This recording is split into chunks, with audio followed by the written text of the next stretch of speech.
His Excellency Susilo Yono, President of Indonesia.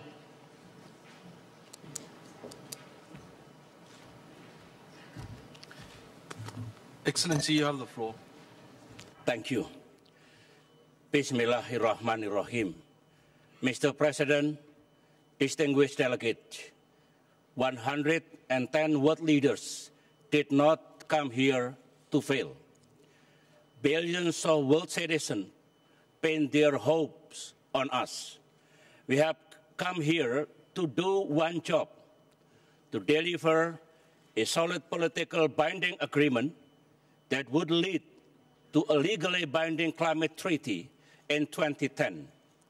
Let me highlight 5 key points.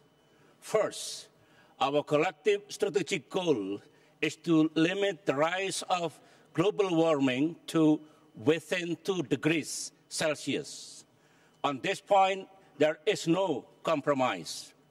In reaching that goal, we must proceed based on common but differentiated responsibilities and respective capabilities.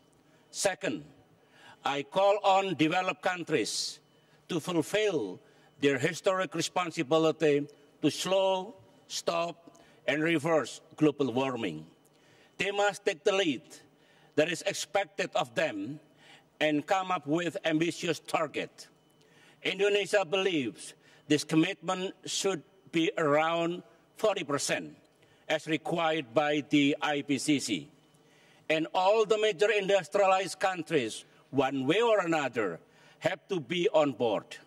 This is a burden and responsibility that cannot be shifted or deferred. Third, all the talk about mitigation and adaptation and international cooperation is meaningless without concrete delivery of financing.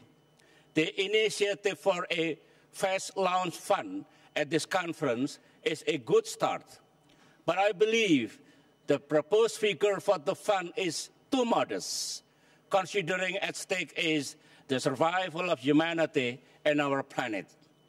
In my view, this figure should ideally be to 25 to 35 billion per year until 2012. The developed countries do have the resources. It is only a question of political will. Remember, the several billions needed is only a small drop in the bucket compared to the $6 trillion lost in the global financial crisis. Fourth, science now tells us that mitigation by developed countries alone will not be enough.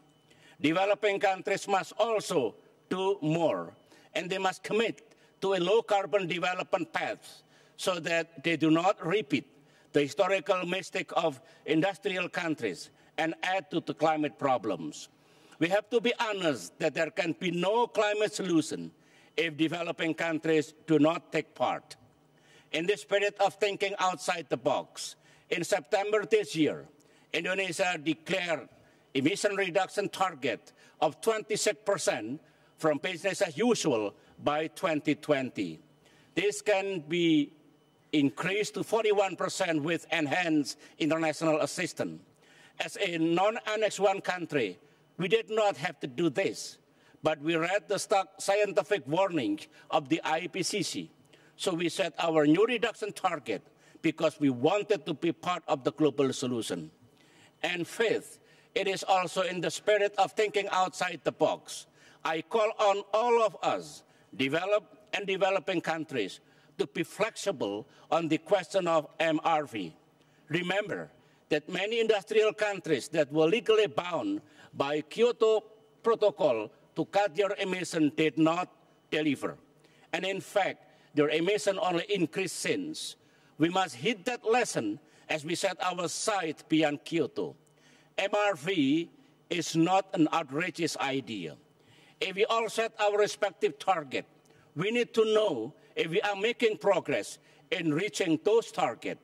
For our part, Indonesia is willing to have our plans and progress open to MRV by a multilaterally agreed international mechanisms. It's time for the game to change a little. We know how important transparency is in this endeavor because we too expect it from many. I should say from others. Some, perhaps many, will have problems meeting this target. Developing countries have to worry about their development and lifting millions of poverty. And your budget is quite often strangled by the financial crisis. But there is no reason to avoid transparency. MRV is also needed to ensure that the support fund from developed countries to developing countries are well delivered to meet climate objectives. In saying this, it is critically important for developing nations that MRV does not lead to a discriminatory trade measures. In this connection, Indonesia proposes that there is an international effort to establish a credible count to determine the carbon emissions of each country. Indonesia was once said to be the third largest emitters in the world. There is nothing to suggest that such claim is true today. Unless we get the number right, we will argue in circles, and it will be difficult for us to have an effective plan to deal with global carbon emission. So these are my 5 points. One critical issue pertains to forests. Massive deforestation have taken place in developed countries, so the hope for preserving carbon sink now hangs on the forest in the developing world. As we move forward, I appeal to all of you to not take forestry nation for granted. Our forests are the key to the global climate solution. We must now inject a new economic logic where it is more beneficial for nations and communities to keep the trees up than to chop them down. Forestry nations must have something to gain in committing to avoid deforestation. This is why interim financing is critical. REDD+ must be part of the global solution.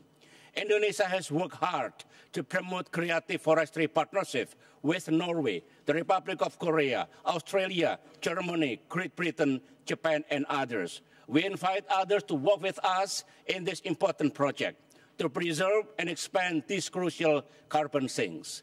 Leaders, distinguished delegates, whatever we do here, the bottom line is whether, at the end of the day, we will all meet our political and moral responsibility and do what is practically necessary to ensure climate stability for future generations and for planet Earth. This is not a time for dogma and confrontation. This is a time for solution and consensus.